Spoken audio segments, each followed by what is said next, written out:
আজকে বাংলাদেশে একটা অভূতপূর্ব দৃশ্যের অবতারণা হয়েছে ওসমান হাদির জানাজাকে ঘিরে। দেখেন, জাতীয় সংসদ ভবনের দক্ষিণ প্লাজায় সেই জানাজা অনুষ্ঠিত হবে। ইতিমধ্যে পুরো মাঠ ভরে গেছে, সংসদ ভবনের মাঠ ছাপিয়ে সামনে যে মানিক মিয়া অ্যাভিনিউ, সেই অ্যাভিনিউ পর্যন্ত একেবারে পরিপূর্ণ হয়ে যাচ্ছে।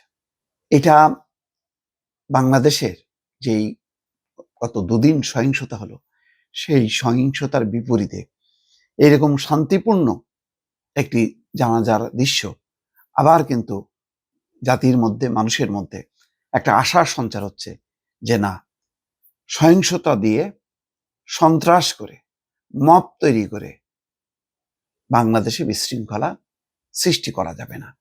তেমনই একটি প্রত্যয় শান্তিপূর্ণ মানুষের। আজকে ঢাকা শহরের মানুষ উপচে পড়েছে মানিক মিয়া অ্যাভিনিউতে। যদি গত দুদিন সেই সহিংস আবহাওয়া না থাকতো, তাহলে হয়তো আরো ঢল নামতো।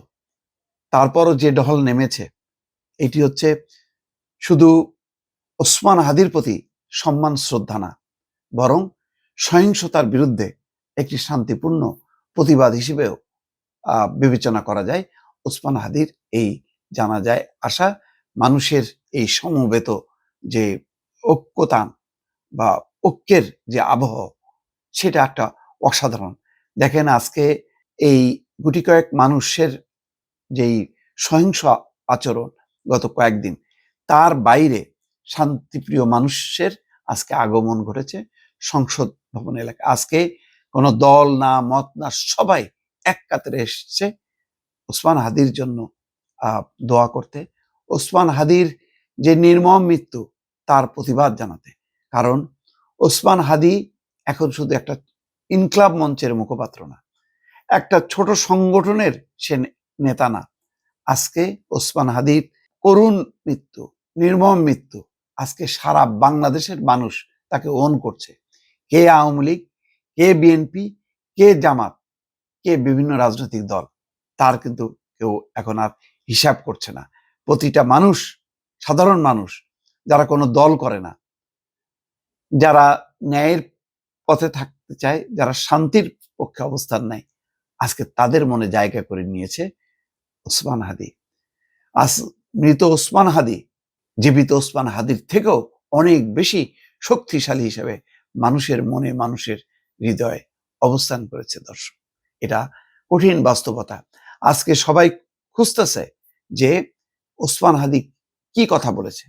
সেই ভিডিও ক্লিপগুলো মানুষ মনোযোগ সহকারে দেখছে।